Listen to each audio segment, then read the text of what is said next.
Blog Talk Radio.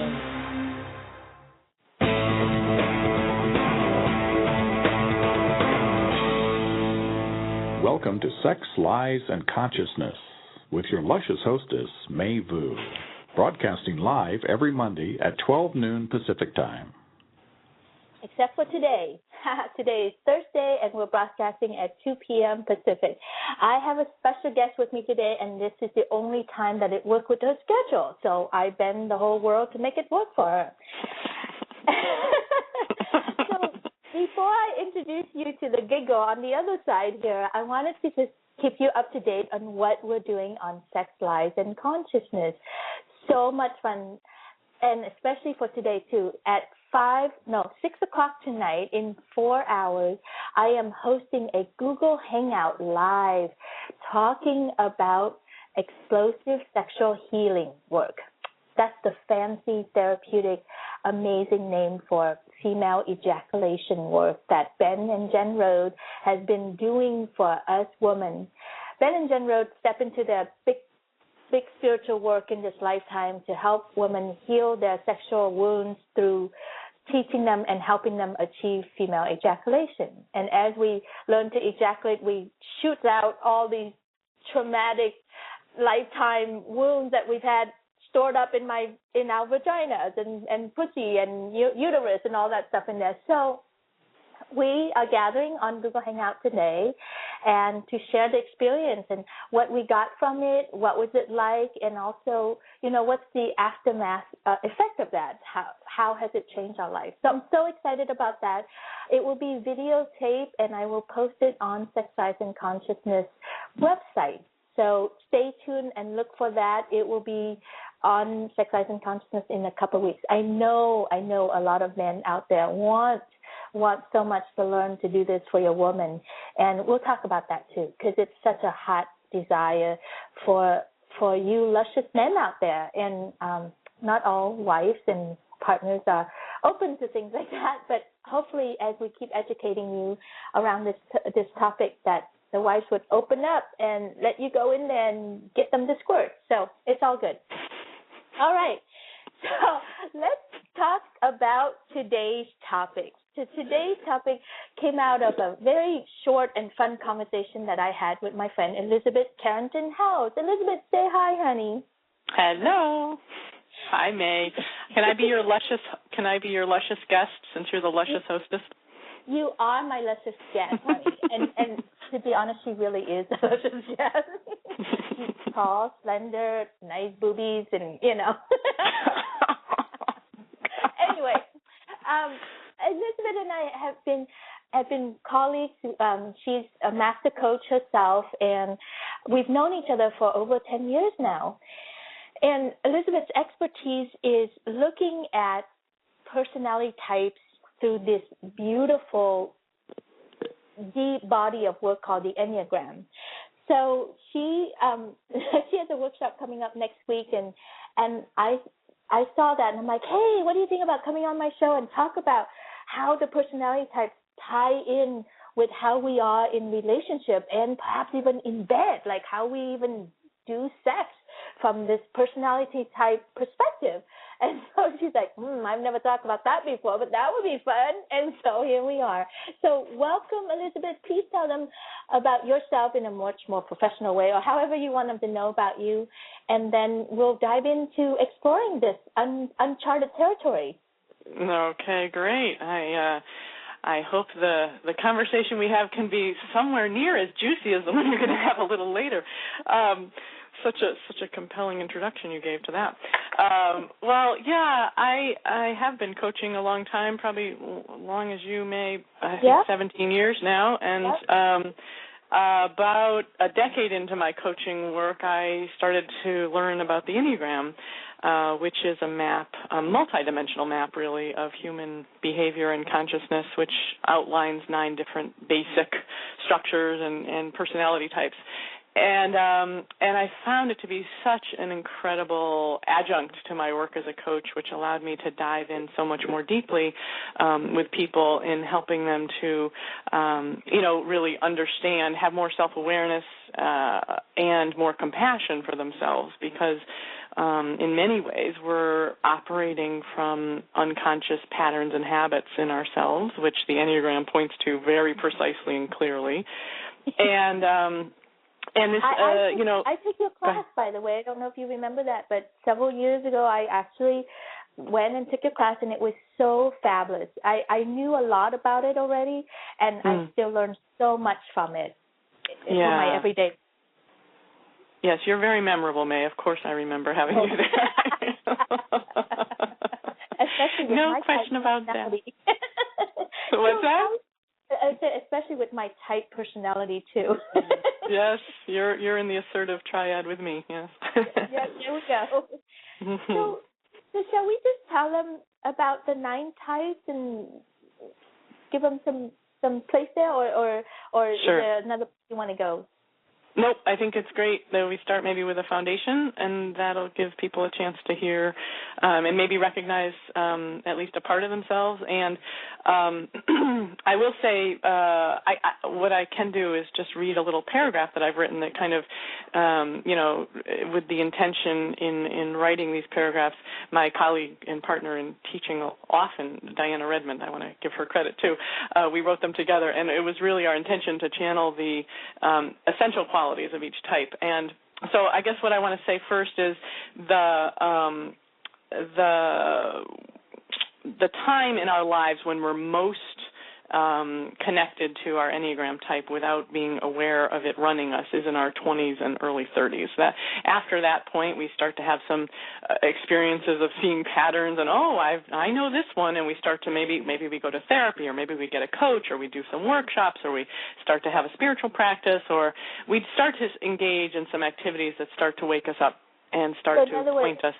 In other words, you're saying that we stop blaming the rest of the world for why things are happening and start thinking about, hey, maybe I could be the common denominator about this whole thing.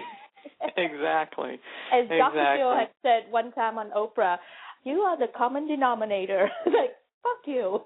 Yeah, right. Thanks, Phil, right? Yeah, there is that part of us that wants to reject it, and there's a part of us that is a bit relieved by, at least if I'm the common denominator, I can have some power here to do something, So that's right. Yeah, it's the good news. Good news.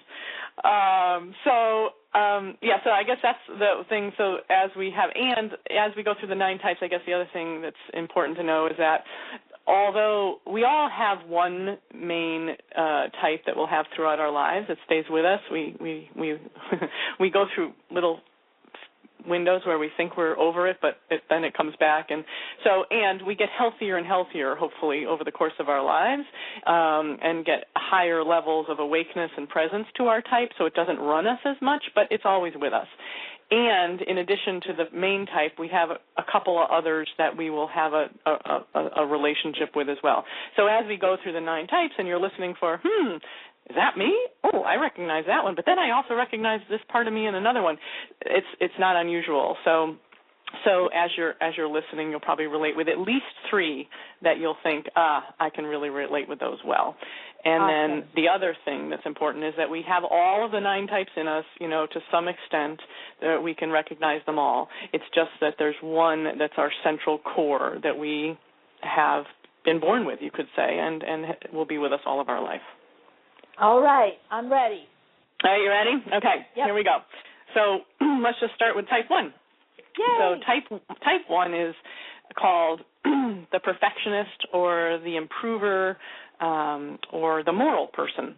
So type 1, I like to think of myself as conscientious, hardworking, reliable, and a person with high standards, a person of integrity. Some tell me I'm a perfectionist, and I can understand that because I do like things to be done a certain way. I can get very frustrated with others' lack of attention to detail and commitment to doing the right thing. Sometimes people are so irresponsible and inappropriate. In most cases, I do think there's a better way to do things, and I have a gut sense of that. I'm aware of what isn't as good as it could be, about what I haven't done well, what others haven't done properly, what needs to be done and isn't being done. As a result, there's always more to change, to improve. If you really want to know what I see, just ask me. I'm a natural-born teacher. People often appreciate my efforts, but sometimes they tell me I'm too judgmental or critical. This feedback is hard for me to hear. I really don't like to be criticized or corrected. I don't think anyone would believe how hard I am on myself already. Frustration can be a common experience, as I tend to feel it is my responsibility to fix what's not working, and there is much that needs to be made right. If only the world was as glorious, perfect, and wonderful as I know it can be. So our ones have this wonderful sense of idealism, and they really have a sense of what can be perfect in a good sense and what can be really right in the highest sense and what's really, truly good. And sometimes they can become preoccupied with this in a very tight and tense way and be very critical. But at the essence of them is this real knowing about what's good, true, and right in the world. And that's a beautiful gift.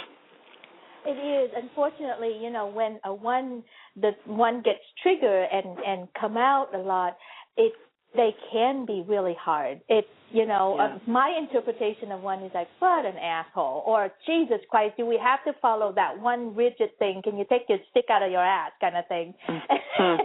And so it's, in the heat of the moment, I could so see how the ones are so misunderstood and not being recognized for what they're trying to do, so they just look like they're nitpicking. Yes. Yep, we both have the gift side of us, the contribution, and the challenging side of us.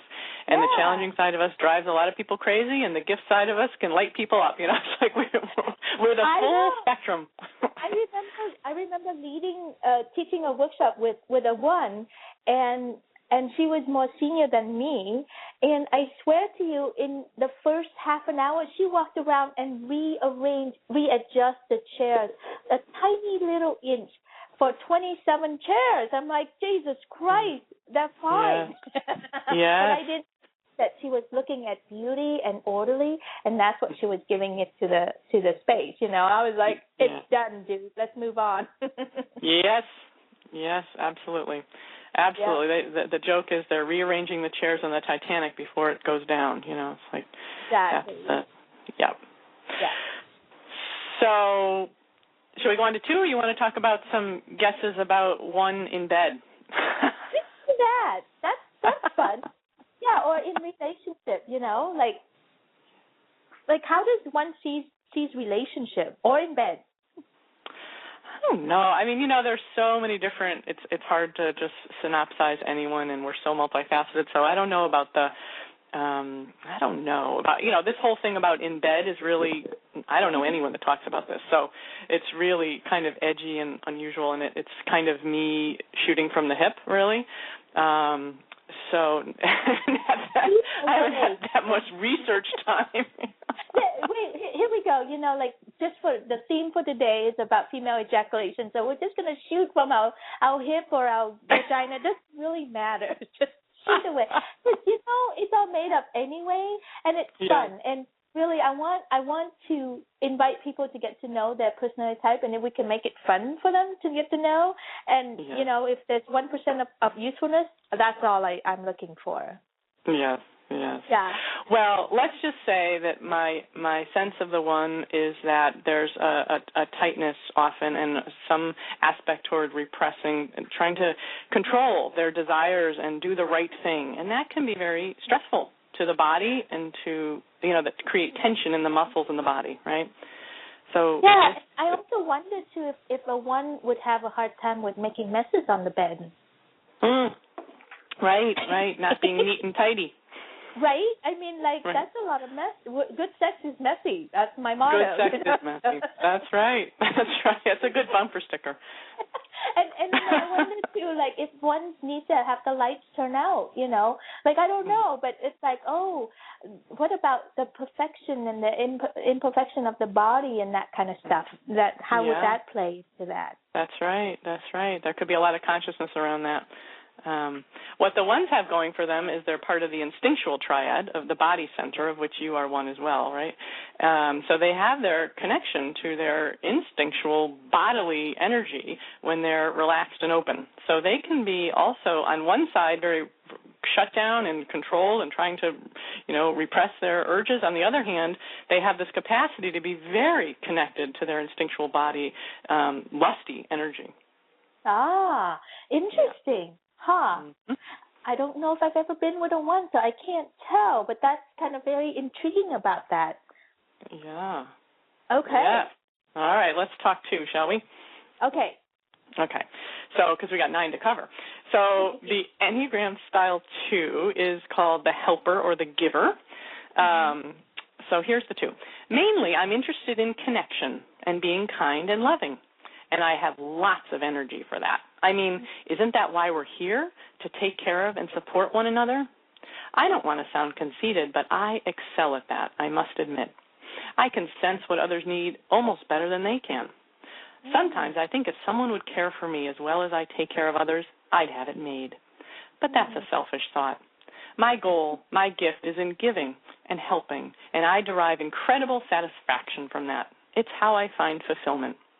True, sometimes if my efforts aren't noticed or appreciated, I can get snippy. All I need is for you to tell me what you love and appreciate about my efforts and to acknowledge them. Then we're good. Indeed, people call me sensitive and empathetic, and I think that's true. I've always been that way, even as a child. Well, I would imagine that, I just went to bed already. I'm like, God, I would just imagine that having a male lover as a one would be really good because he would probably pay a lot of attention to my body.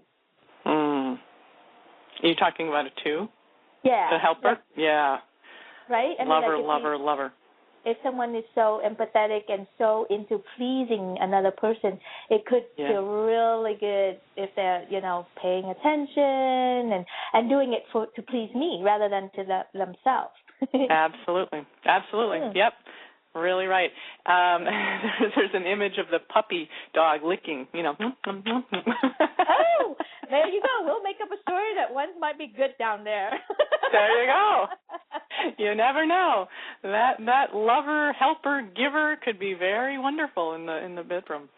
Yeah, and I also wondered too. Oh my gosh, I'm starting to see the rightness about this. Like a 2 could be. Like, even as a woman, she'll probably be the one that gives good head. Yeah, absolutely. Right? Yeah. She'll want to do a really good job. The challenge, of course, is in the fulfillment of giving to them because their big edge is around receiving. So it's, being with someone who's a giver is wonderful until they're not ready to stop giving. And then it's like, all right already, how about, surrendering and relaxing? Yeah. Exactly. Or they could create a very one-sided relationship where they give all the time, and if they pair up with a personality like me, who's more stronger and more of a taker personality, it could just be all about me and not about them, and eventually there'll be resentment. Absolutely right. And if sex isn't about reciprocity, I don't know what is, right? So that could be a setup. Yeah, well, not to an 8. 8 doesn't have to reciprocate. We haven't gotten there yet. Don't tell all your secrets. Let's do me next. Okay, let's do you. All right, here we go.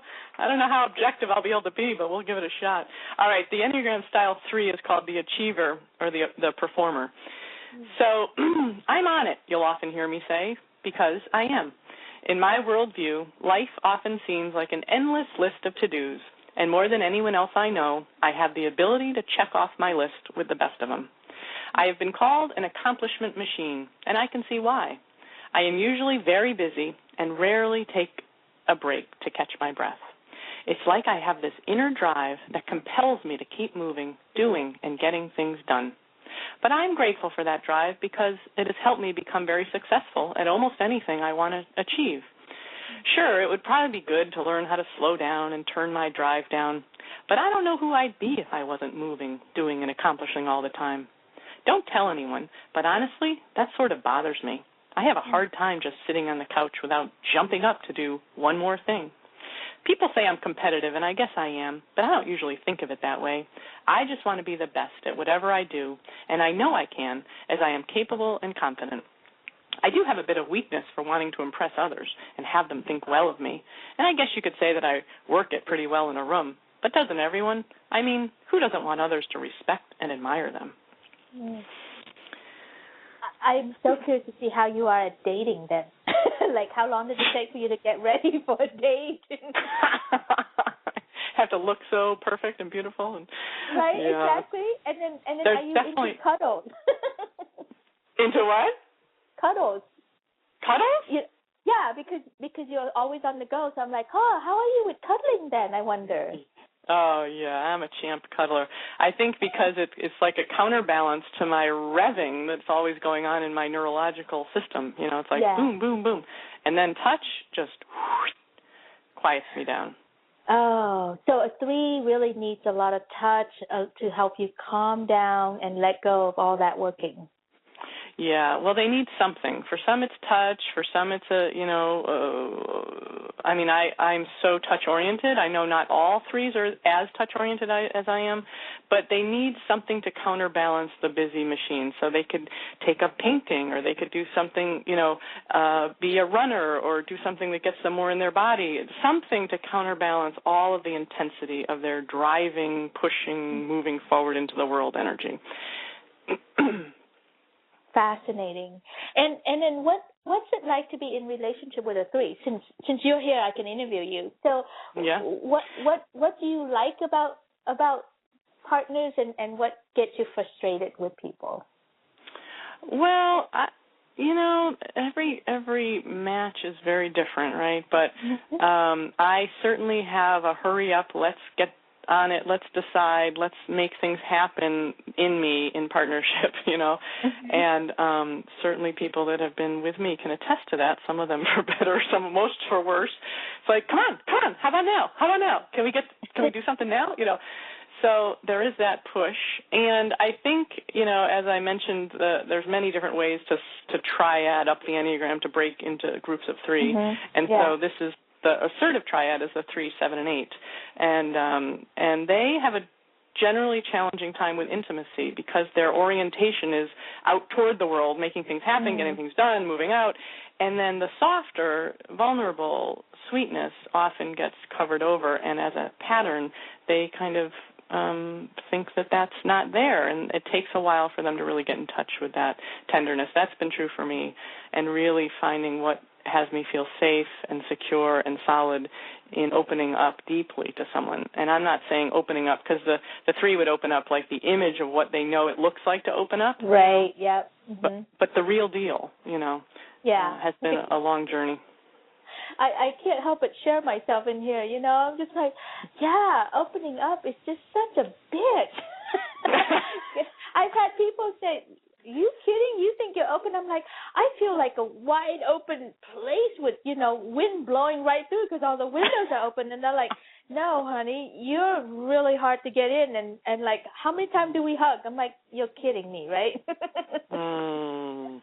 Yeah, that's just too much fun. It's humbling to see the perspective from the other side, yes. That's right. I'm like, really? You want in more than that? Come on. Right. What is that even, Yeah.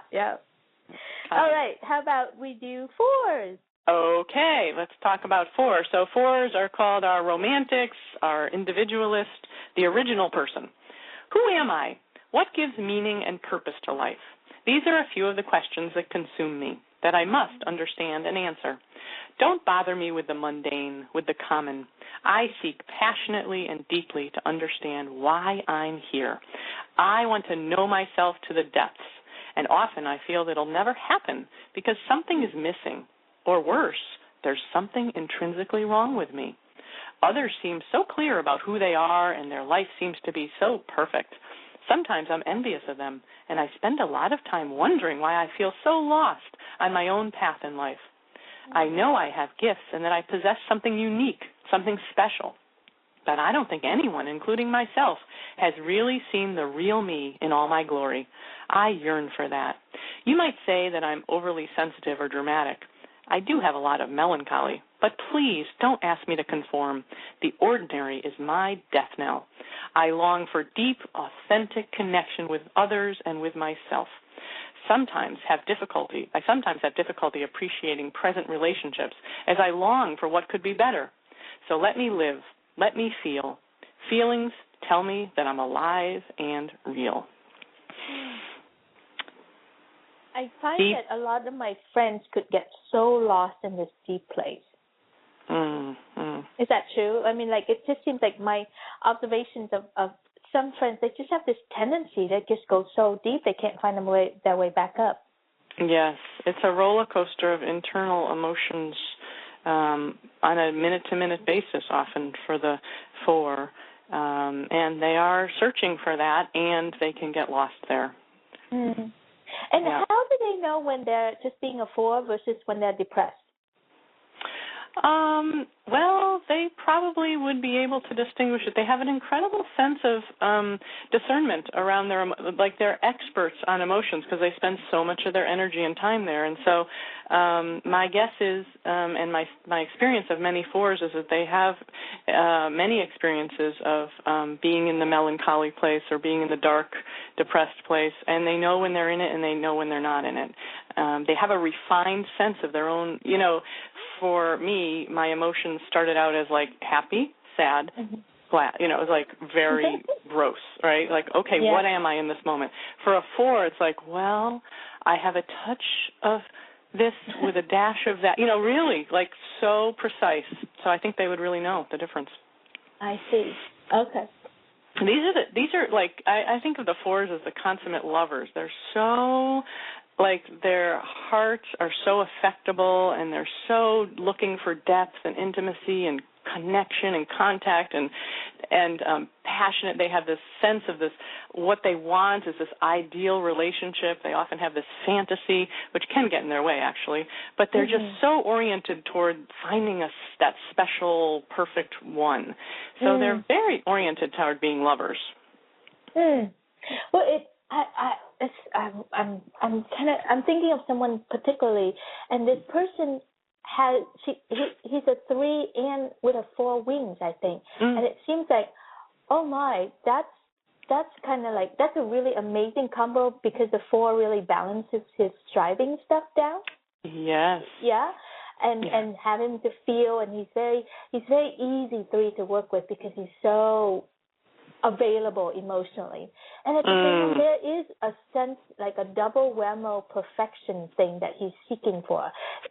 Partnerships are never good enough for him because, there's always something better, or, you know what I mean? So I'm wondering about that, the challenge of that, and being, especially in relationship and in bed with a 4, you might feel not good enough if they're, in that pattern.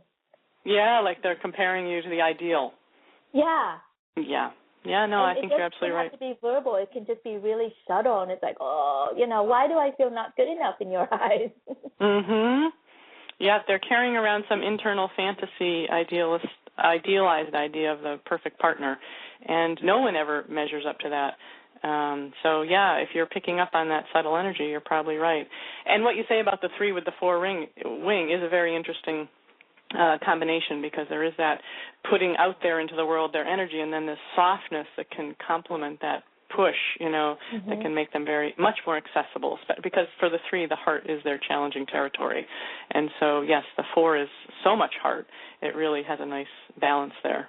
Yeah, really nice. And that's what this person has, and I'm just like, wow, anyway, it's just been really fun knowing him, and it's just, and hearing some of his relationship stuff, I just kind of it just kind of clicked for me. I was like, oh, that's maybe what's happening. Interesting.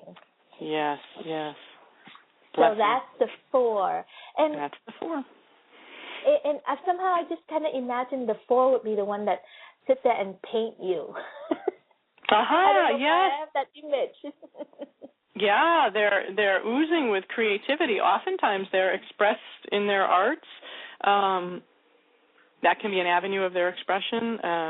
They can write poetry. They can paint. They can bring their creativity. It's like they have a creative way of living, and creativity is one of their highest values. Creativity and beauty.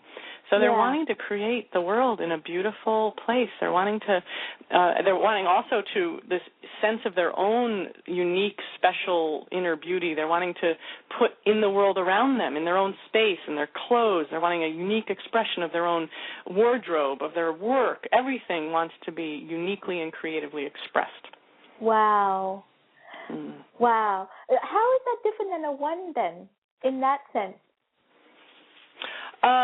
Well, there's creativity is imperfect and messy, and so it doesn't have to be a certain way. Ones are wanting to get things right.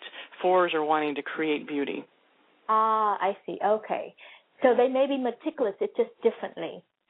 Yes, 4s are aesthetically meticulous. I see. Okay.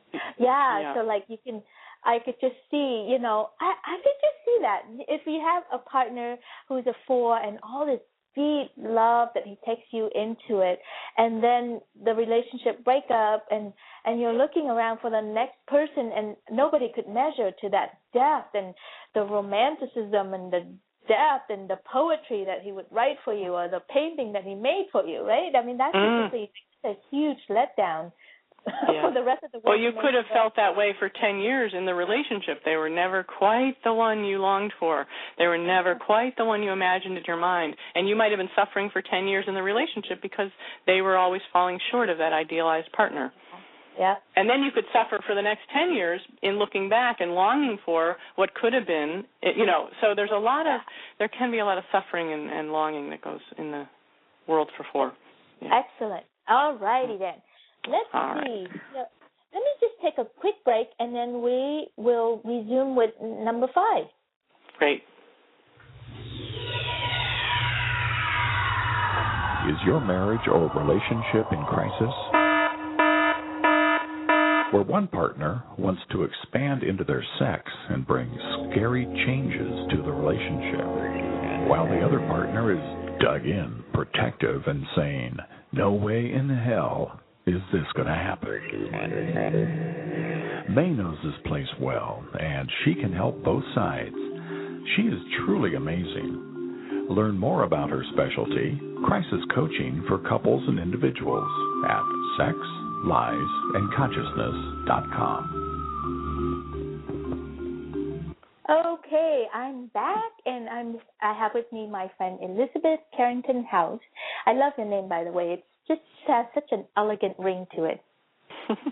And she's here sharing her expertise about the personality types, the Enneagram, and we're adding a little twist to it. Like, we are making hypotheses and guesses and projections and misconstrued, ideology about how these types would show up in bed or in relationship with each other. So carry on, Elizabeth. Let's talk about type number 5. Sounds good. All right. Type 5 is called the observer or the thinker. Type 5. I don't like to talk about myself that much, but if I had to sum it up, I'd say I'm smart, innovative, and focused. I love to learn and am almost always compulsively curious about all kinds of different things. I thrive on understanding what I study and not just skimming the surface. I can spend hours, and in some cases decades, delving into the depths of something that fascinates me. Some people think I'm a little over the top in my passion for learning, but that's just the way I've always been. I am voraciously curious and have a strong drive to understand the complexities of how things work. In a way, my knowledge and perspicacity gives me a feeling of safety and security, and that must be important to me. I wouldn't consider myself much of a people person. I definitely need lots of time on my own and a place that is just for me. Too many demands on my time and energy overwhelm me, and I withdraw. Sometimes I wish I didn't have to deal with as many people as I do. I'd be happy to spend much of my time on my own, although I will say a part of me knows connection with others is important. So very different orientation. We've just segued into the head center triad, by the way. So the 5 is the first of the head center types and do spend a lot of time from the neck up. taking in knowledge, facts, information, data, learning, studying, being fascinated by understanding how things work, and just in general delving deeply into the mysteries of life.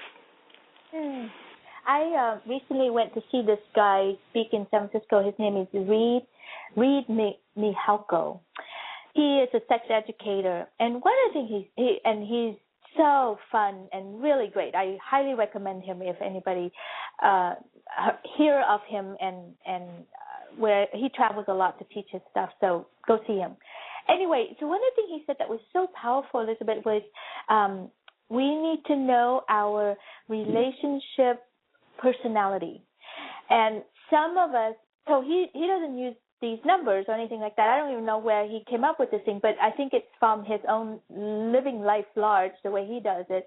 And he's like, some people like the monogamy thing where you and me, baby, for the rest of our life, we're against the world. Great, that makes them happy.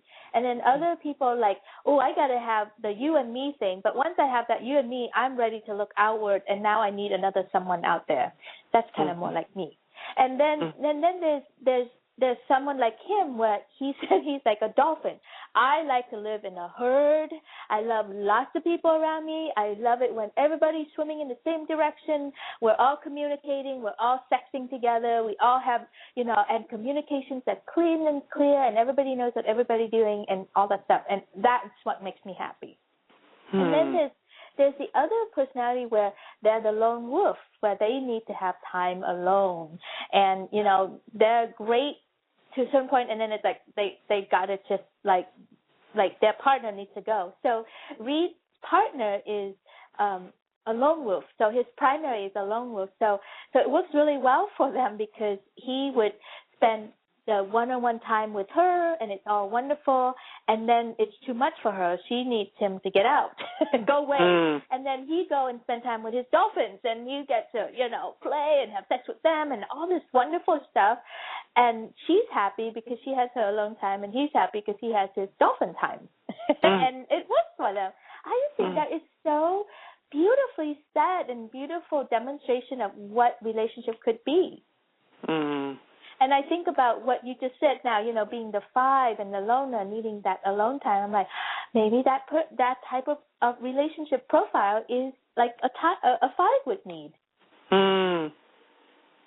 Yeah, I think it's so great what you said. I think it's so important to know who we are in relationship and know what works for us, and to try different modalities and different contexts and different paradigms to see, wouldn't it be great to have a class on that going through school, where people can really say, this one is real. I'm really drawn to this one. I'm like the dolphin, rather than the one that society tries to program us with, which is type A, being the one who you just get married and live happily ever after. And that actually clearly doesn't work for many people. We both know that, don't we, Elizabeth? We do. I'm not a type A. I'm not a type B. I've heard it a little differently. Mine was from a rabbi who'd married 5,000 people or something in his 50 years career. He said there's 3 types. One is the happily ever after lifelong partner, works for about a third of the people. Then there's the second type, which is like the serial relationship people. And then there's the third type that's the lone. Basically, he said they don't have any business being in a relationship. That's not their main path. So they're in, they're out there. But it's not on their radar as a primary thing. And I thought, that is so great, again, to know what's your right path so you can honor yourself. Isn't that what we're here trying to do? Yeah. And do you have a clue on which one you are yet? Yeah, I'm B. Are you B? So you're a serial lover. Lovely. Yeah. Well, I've heard that too. What I liked about what Reed said, it opened up to this other territory that I didn't know was allowed. It was like, what? You can live in a clump with a clump of people, and you can do that? What? Wow, that's really amazing. Anyway, we get to make it up. That's right. I love people that give us more freedom to really get that we get to make it up. That's right. All right. How about 6? Okay, 6. 6 is our skeptic, our troubleshooter, sometimes also called the loyalist. It's hard to describe myself, really, but people say I'm dependable, thoughtful, trustworthy, and a good team player. I'm motivated by my need and desire for others to feel safe and secure. So I pay attention to potential danger or hazards, things that could go wrong. I watch for them and devise strategies to protect against them. I'm well prepared in that sense. Often, when the path forward isn't clear, I can become anxious and indecisive, seeking the opinions of others, sometimes valuing them more than my own. Usually, I'm best at playing defense, although I sometimes take the offense to limit potential threats, meeting them head-on without fear. Loyalty is also big for me. I don't trust easily or automatically, particularly people in positions of authority. I am always assessing whether or not others are trustworthy. It's just plain smart. If you do earn my trust, I have your back, and my support is solid and consistent. Same with organizations. I might challenge the leadership to determine if they are the real thing, but again, when I find an organization or a cause that is dependable, I'm committed. People say I have a good sense of humor, and I can make light of myself. This helps me a lot when I get into difficult spots. Yeah. I have a girlfriend who just broke up with her boyfriend because she found out he's been lying to her all along, like the whole personality, all the way down to where he lived. It's been a lie. Wow. And yesterday, because I bought that book, Are You My Type, Am I Yours? And we looked at that briefly, and they talk about the 6, and that was the one personality that resonated the most with her. And it's like, oh my gosh, now that you just said that, I'm like, for a 6, that's even worse than that for her, because loyalty and trustworthiness is everything to her. Yes. And it was so cool to watch her go through that, because once she found out, it was a very clear, I'm done, I'm out. There was no pain, there's no drama, there's nothing. It was such a clear bottom line for her that she was ready, done. This is not negotiable. Yes, betrayed. Yeah, exactly. I can see other type could be wounded by it or blah, blah, blah. She was so clear with that. It was great. Yeah, trust and betrayal is a lifelong theme that 6s work in their lives with, and it's a no, done. You've lost my trust, done. That can be very, very clear. And it's a heartbreak, on some level. It's also a heartbreak. Yeah, and it's just so interesting that she would manifest that in her life, like, because she's working through that issue, right? So I'm just kind of like seeing the dots connecting. I'm like, wow, it's fascinating, because I don't know, I've never manifested that, and I don't know, it's just not something that in my ether. Yep. So, not the issues not the themes you're working with. No, definitely not the theme I'm working on. We'll get to the theme I'm working on. We'll get to yours, yeah. We got the big finale coming up here. If you're going to stop listening, don't do it now. That's right. Me and my boyfriend's relationship and my ex-husband will be the last part of the show. Exactly. We didn't plan it that way, but that's kind of funny. All right, let's get done with the 7 so we can get so we can get to you. All right. So the enthusiast or the joyful person, the 7. I have a sense of boundless possibility. I'm optimistic, enthusiastic, upbeat, and I live for new experiences and opportunities. Others think that I'm constantly planning for the future, but my plans are mere sketches. Rather, I anticipate. I constantly think of what could be, might be, that which might bring joy and freedom to my life. And in the process, I avoid anything that might limit my options. And because I don't want to miss out on anything that might be glorious and exciting, my plate is always full. My calendar is often double booked. I have lots of energy and enjoy starting new projects, but implementing them, doing the nitty-gritty, can be a challenge, especially when doing so becomes tedious or boring. So I prefer to let others finish things. I'm happy creating, and I have the wonderful ability to think big, to see connections that others do not. One thing I'm clear about is that I never want to lose my sense of freedom. Therefore, commitment can seem tantamount to death. So if you join me in exploring new possibilities and don't get stuck in painful or unpleasant emotions or experiences, we'll get along just fine. Life is supposed to be enjoyed. Let's put our energy in the right direction. Okay, you know what? We could start talking about me now because I have a very strong 7 wings. So I'm really that explains the other part of me. That explains everything. Yes. I constantly tell my poor boyfriend, honey, let's open our relationship up. Let's bring more people in here. Let's enjoy. Let's learn about what that takes to love like that and blah, blah, blah. And he's like, no, not in this lifetime. More possibilities, more experiences, more potential. Please. Come on. Please, come on. And I double book my calendar all the time. And it's like, once I'm done coming, I'm like, I'm ready to move on to the next fun thing. Yep. There you go. Healthy dose of 7 wing. That's right. Lots of fun, lots of enthusiasm, and it can be a short-lived conversation because then it's the next possibility, you know. I have a friend who talks about being on her honeymoon in Venice, you know, and she's already planning her next trip to Australia. It's like she wasn't in Venice for very long, you know. That's the downside, you know. It's like, stay where you are, keep your feet here.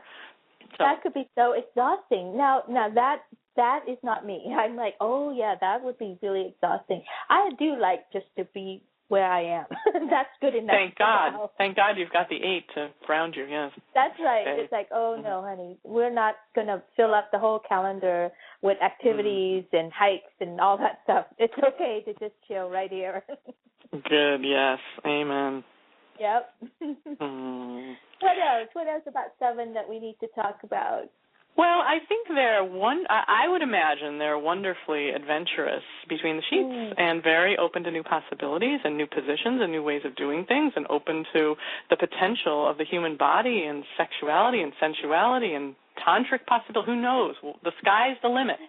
Yeah. So if their attention is there, they can just be the most adventurous lovers. And if you're up for an adventure, I think, 7 could be fun. I'm so glad you said that because, right, that could be so natural for them. And I could so relate to that because I have such a strong 7 wing. And I could see someone like a 6 where that would be much more conservative and they have to test out to see if the space is all safe and can we trust these people? Are you sure we can do all that? That takes away from like a big sex party kind of environment. It would be harder for someone like a 6 or a 1 or whatever, Or 5, yeah. Mm-hmm. Yeah. So yeah, if you're a 7 partner with a 5, that could be really challenging. Yes. Wait, it could actually, be. you know what? Let me see. I want to flip to that page and where they talk. This is very brief, but they talk about like since we're at the 7. So I'm just going to do the 7 complaints about a 5. That's kind of interesting. All right, here we go. This is what 7 says about a 5. I like 5s because they are unconventional, interesting, and knowledgeable in many areas, have an inner strength that I admire, have consuming interest and understand my need to pursue mine, and are good models on how to concentrate on one thing at a time, and they don't tug at me. And then I have trouble with 5s because they are less interested in new adventures than I am. They can be happy doing the same thing over and over and over and over again. May, the connection just got a little garbled. Oh, can you hear me okay?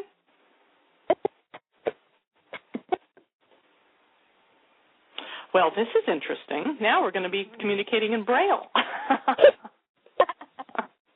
Okay, I'm going to read next about our type 8, which is fascinatingly our amazing luscious hostess type. So type 8, called the leader, the boss, sometimes called the affectionate tank. Type 8. People say that I'm bold, strong, decisive, and sometimes a bull in a china shop. Well, I definitely wouldn't call myself delicate or touchy-feely, and weak is not in my vocabulary. I'm direct, honest, and forthcoming, and look for the same in others. Everyone expects me to be the strong one, the rock, and I am. At the same time, I've been called a Mack truck filled with marshmallows, and that's not far from the truth. I protect those I care about, but don't have much time for people who don't put out the effort. I always make sure people are treated fairly and justly, especially those that can't stand up for themselves. I can hold my own in any situation, and I'm glad I'm so capable. I make things happen. I'm assertive, and I like to take the lead, so I often find myself in charge, the boss. I've been told that I'm too much sometimes. All the way to the end. That's you. So I don't think Elizabeth can hear me, and I hope you all can hear me. I can hear you now. And hey, can you hear me? Hi. Yeah, Skype and Blog Talk Radio kicked me out, but that's just the way Internet radio goes. Oh, really? I know. I just, there's nothing I can do about it other than trying to get back on as fast as I can, and it doesn't show. Anyway, whatever.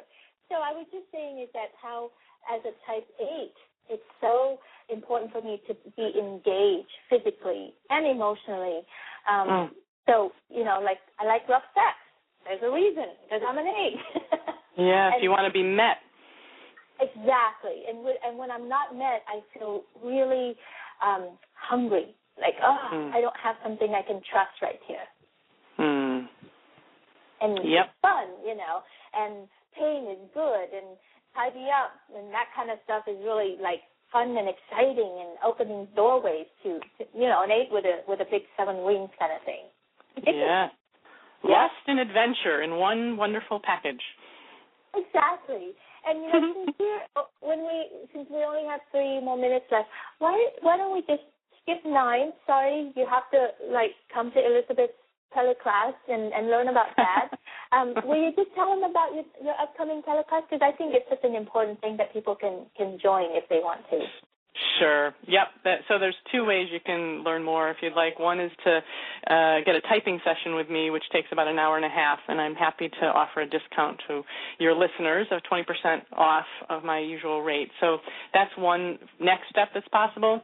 Another next step that's possible would be a foundational understanding of the whole system and most people through that find their own type, and they also learn the types of many of their friends and loved ones and kids and spouse, etc. So that's starting next Tuesday at 8 a.m. Pacific time, 11 a.m. Eastern Standard Time for an hour and a half, 7 consecutive Tuesdays, and that's by a teleconference. That's big. And what would they learn from that? They would learn a whole bunch of things, but one of them is they would learn the tricks of the personality, which in this system not only does it describe the personality, but it also describes our essential nature, our true nature, and the personality, how it covers that over. So there's a great distinction that people will come away with their essential nature versus their personality structure. But then there's also so much about the childhood, the perspective of the child, kind of growing up with that structure and understanding how that impacts their lives, and then hopefully a whole big dose of compassion for themselves and other people as well. When I learned the Enneagram, I haven't seen the world the same since, and it's been a much more gentle and heartful place that I can come from, because I understand that all people are running off of a similar, different, but all similarly in the sense of run by their personality structures in large extent until they learn about them and have a little more freedom from them. Yeah, and I know we started on this journey just from a clever idea of let's make a fun show and tie it in with sex and relationship.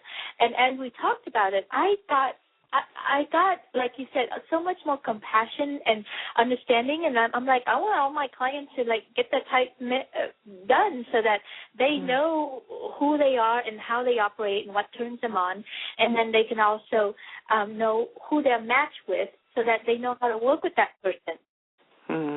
So yes. How do they get a hold of you, honey?